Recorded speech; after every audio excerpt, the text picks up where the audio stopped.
बिस्मिल्लाहिर्रहमानिर्रहीम। सर, ये रिक्वेस्ट जो है वो मेरी ये है कि अपोजिशन का जो इस वक्त बात हमने की, राजा परवेज़ अशरफ साहब ने कल जो बात की थी, उन्होंने कहा कि पीपल्स पार्टी ने मुल्क को आइन दिया है और आइन के तहत इसमें कोई शुबा नहीं है कि जिस तरह से जुल्फ़िकार अली भुट्टो शहीद ने, पीपल्स पार्टी ने की बड़ी कंट्रीब्यूशन है पाकिस्तान को आइन देने में, लेकिन आर्टिकल 53 जो है वो भी इसी आइन का हिस्सा है। और आर्टिकल 53 जो है वो स्पीकर की कुर्सी की इज्जत और तकरीम की बात करता है। 1377 से जब से स्पीकर का ऑफिस फॉर्मलाइज हुआ है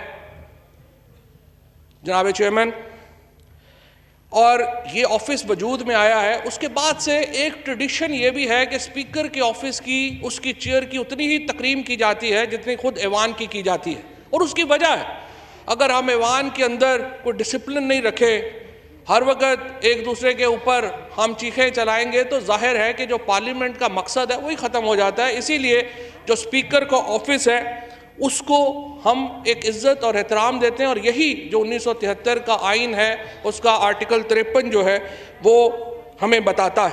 बदकिस्मती से बाज़ लोग जो फुटबॉल खेलते खेलते अचानक ऐवान में आ गए, उनको पता नहीं चलता कई बार कि क्या बात स्पीकर की करनी है, क्या नहीं करनी है, स्पीकर के ऑफिस की इज़्ज़त क्या है, तौकीर क्या है। और मैं ये समझता हूँ कि अगर हमने ऐवान के माहौल को, ऐवान का जो तकद्दुस है, जब हम उसकी बात करते हैं और अपोजिशन सबसे ज़्यादा ये बात करती है, तो फिर स्पीकर के जो चेयर है उसकी भी इज़्ज़त और तौकीर करनी चाहिए। अभी राजा साहब ने, राजा परवेज़ अशरफ साहब ने बात की कि PDM की तहरीक को कहा गया कि वो गैर आइनी है। नहीं, बिल्कुल गैर आइनी नहीं है। आपके एहतजाज का हक PDM को है। PDM का ये भी हक है कि वो हुकूमत के ऊपर तनकीद करे। PDM का या अपोजिशन का ये भी हक है कि वो बताए कि मुल्क में महंगाई हो गई है। आप ये भी बताएं कि दवाइयाँ महंगी हो गई हैं, उनको कैसे नीचे लाना चाहिए। आप ये भी ऑल्टरनेटिव अपनी पॉलिसी दे सकते हैं कि अगर गंदम और चीनी की कीमतों में इजाफा हुआ है तो वो कैसे उनको वापस जो है वो लाया जा सकता है। ये सारे आपके हक हैं। मसला कहाँ पर है? मसला ये है कि 3 जलसे हुए और उनमें 3 बयानिए सामने आए। पहला जलसा गुजरांवाला, फौज और अदलिया मुल्क के मफाद के खिलाफ काम कर रहे हैं। दूसरा जलसा कराची, फौज और अदलिया मुल्क के खिलाफ काम कर रहे हैं और उर्दू हमारी जुबान नहीं है।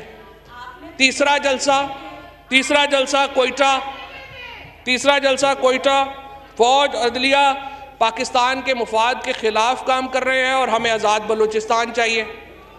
ये जो 3 बयानिए आए, ये जो 3 बयानिए आए, उन पे मैं सिर्फ ये अर्ज करूंगा कि आप ही अपनी अदाओं पे ज़रा गौर कीजिए। हम अगर अर्ज करेंगे तो शिकायत होगी। अच्छा, फिर अगर नवाज शरीफ साहब बात करें, वो तो फंसे हुए हैं, उनके तो पैसे फंसे हुए हैं, वो बात करे तो ठीक है, वो बात कर रहे हैं। और मकसद तो 8 केस हैं। 8 केस आज आप उसमें कर दें तो आज फौज भी बड़ी साफ सुथरी हो जाएगी, इमरान खान भी पाकिस्तान का बेस्ट लीडर हो जाएगा, ऐवान भी ज़बरदस्त हो जाएगा और पाकिस्तान की हुकूमत भी ज़बरदस्त हो जाएगी।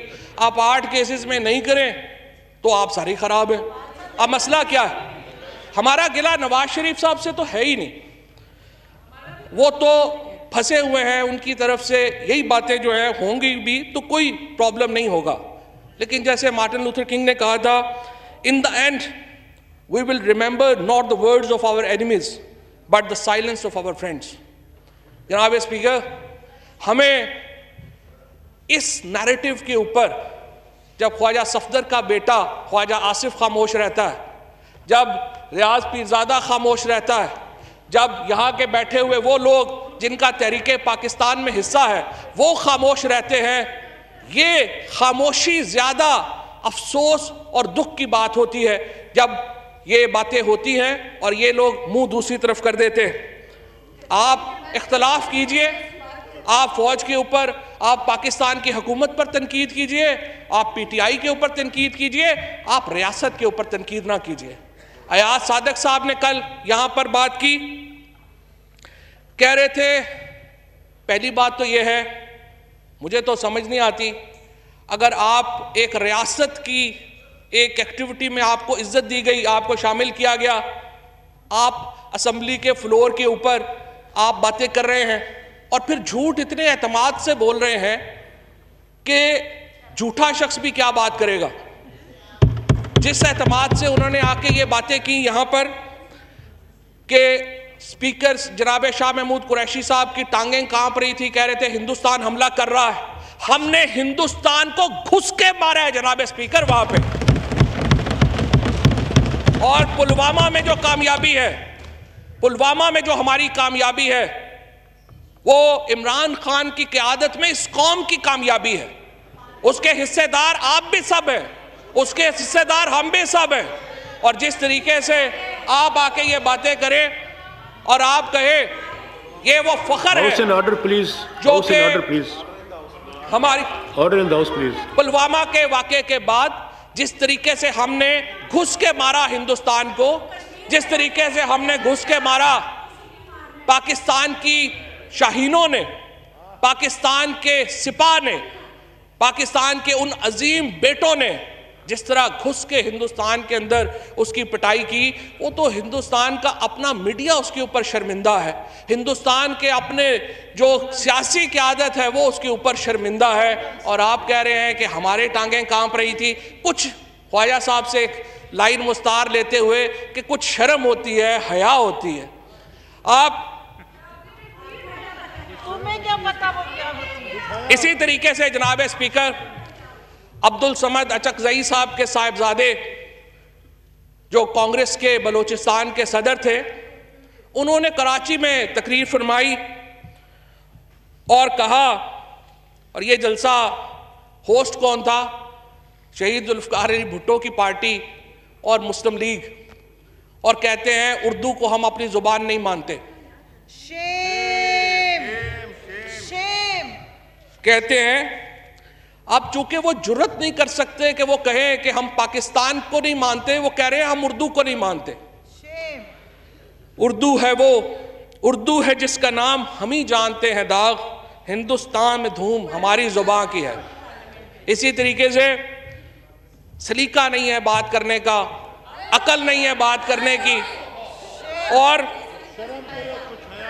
अगर उर्दू आती, अगर अचकजई साहब को उर्दू आती तो उन्हें बात करने का हंसी तौर तरीका सीखा, हमने उर्दू के बहाने सलीका सीखा, हमने उर्दू के बहाने सलीका सीखा, तो शायद कुछ बात करने की अकल आ जाती, कुछ बात करने की तमीज़ आ जाती, कुछ बात करने का सलीका आ जाता, तो आज वो मामला जो हैं वो उस तरह से ख़राब ना होते। 1867 से जनाब स्पीकर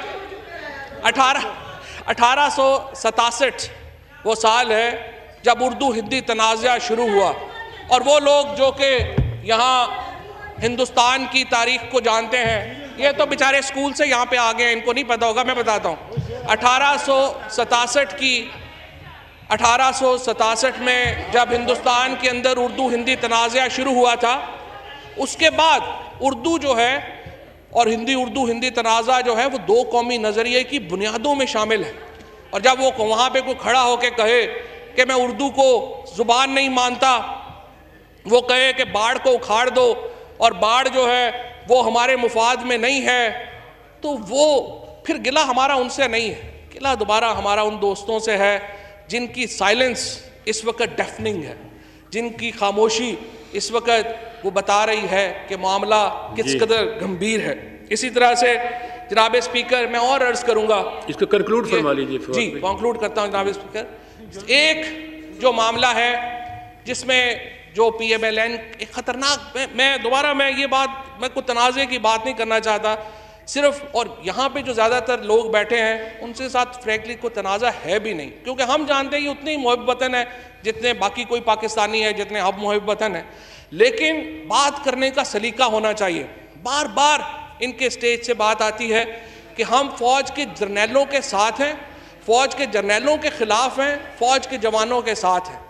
ये बात आप करके किसका फायदा करना चाहते हैं? मुझे आप बताइए, क्या जब मेजर जनरल सनाउल्लाह नियाजी ने अपनी शहादत नहीं दी इस जंग में? मुझे आप बताइए, जनरल मसूद असलम का जवान बेटा यहां पे शहीद नहीं हुआ?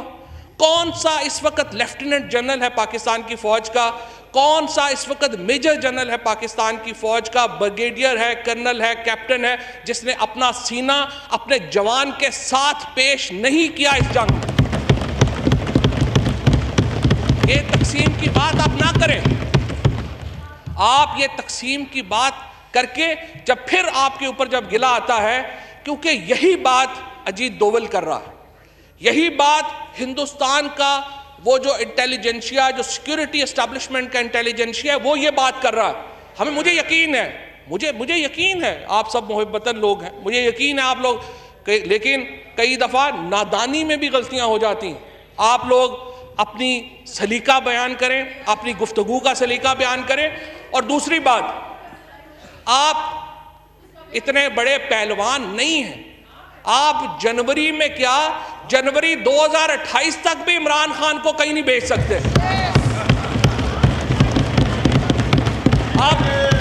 आप जोर लगाएं, जोर लगाना तो आपका हक है, आप जोर लगाइए। मैं सिर्फ ये कहता हूं कि आप गलियों में मारे मारे फिर रहे हैं, कभी इस गली, कभी उस गली, कभी तेरी गली, कभी मेरी गली। आप हमारे साथ बैठिए, इलेक्टोरल रिफॉर्म्स के ऊपर बात कीजिए, आप हमारे साथ बैठिए, मईशत के ऊपर बात कीजिए, आप हमारे साथ बैठिए, मुल्क की गवर्नेंस के ऊपर, मुल्क के मुस्तकबिल के ऊपर बात कीजिए। लेकिन अगर आप अपना मुद्दा 8 केसों के ऊपर रखेंगे तो फिर ना तेरी बात ना मेरी बात, आप भी जोर लगा ले, हम भी जोर लगा लेते। बहुत शुक्रिया। बहुत